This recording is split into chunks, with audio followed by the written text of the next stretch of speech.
Hello friends, स्वागत है आप सभी का आपके अपने यूट्यूब चैनल जरस पर। आज हम जिन विषयों पर चर्चा करेंगे उनमें है मालदीव में भारतीय व्यापारियों को बिना वीजा प्रवेश की इजाज़त दे दी गई है। सेकंड, लस्सा बुखार क्या है, उसके कारण और उपचार पर। थर्ड, लाल चंदन को आईयूसीएन की लुप्तप्राय श्रेणी में शामिल किया गया है।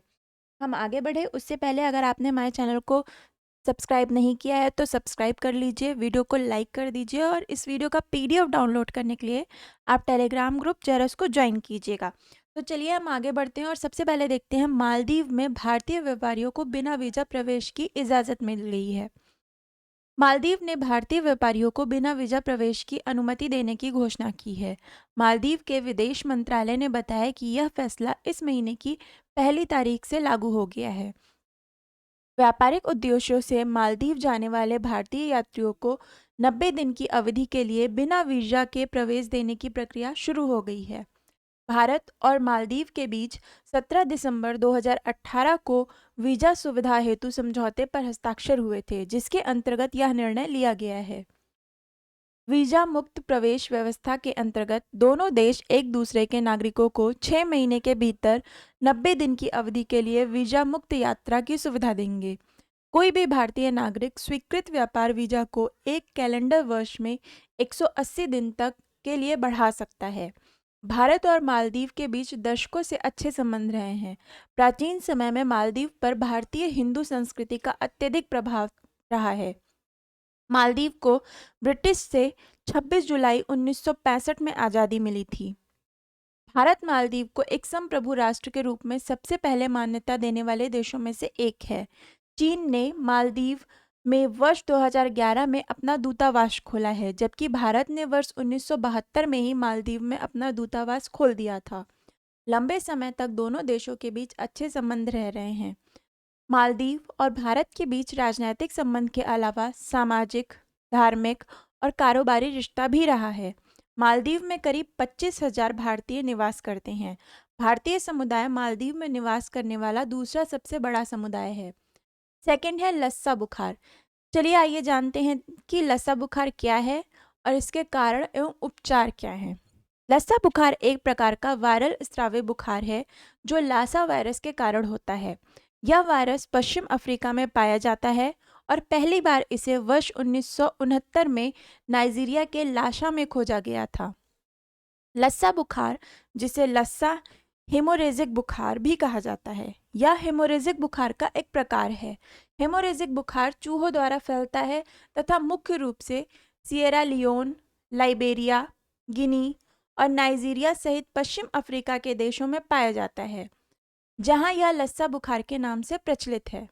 मेटोमिस चूहों में घातक लस्सा वायरस फैलाने की क्षमता अधिक होती है।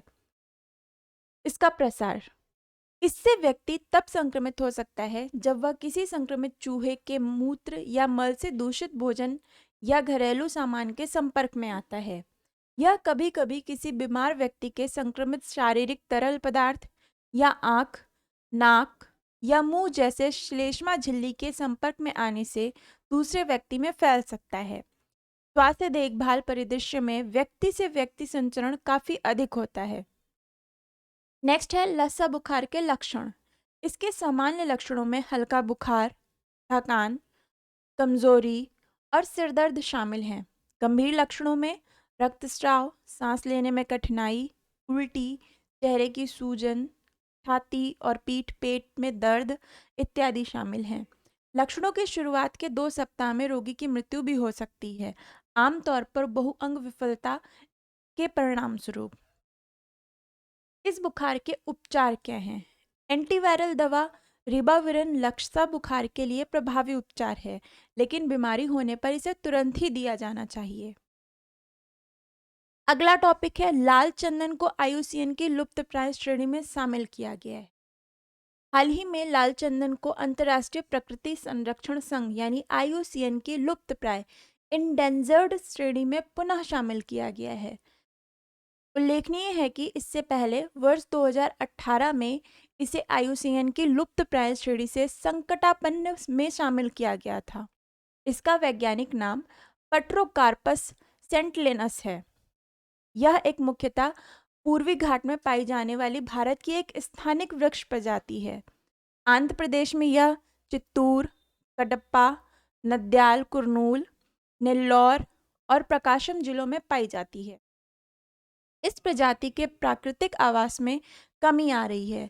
इसे लुप्त प्राय प्रजातियों के अंतर्राष्ट्रीय व्यापार अभिसमय के परिशिष्ट सेकंड के अतिरिक्त वन्यजीव संरक्षण अधिनियम 1972 के अंतर्गत भी शामिल किया गया है। आइए जानते हैं लाल चंदन के उपयोग क्या क्या हैं। यह भारत और विदेशों में सौंदर्य प्रसाधनों और पारंपरिक दवाओं का एक प्रमुख घटक है। भारत सहित पड़ोसी देशों में धार्मिक कार्यों में भी इसका प्रयोग किया जाता है। चीन और जापान में इसका उपयोग बड़े पैमाने पर फर्नीचर और वाद्य यंत्र बनाने में किया जाता है। अगर आपको यह वीडियो पसंद आई हो तो वीडियो को लाइक कर दीजिएगा, शेयर कर दीजिएगा और चैनल को सब्सक्राइब कीजिएगा। इस वीडियो का PDF डाउनलोड करने के लिए आप हमारे टेलीग्राम ग्रुप जरस को ज्वाइन कीजिएगा। मिलते हैं नेक्स्ट वीडियो में, तब तक के लिए धन्यवाद।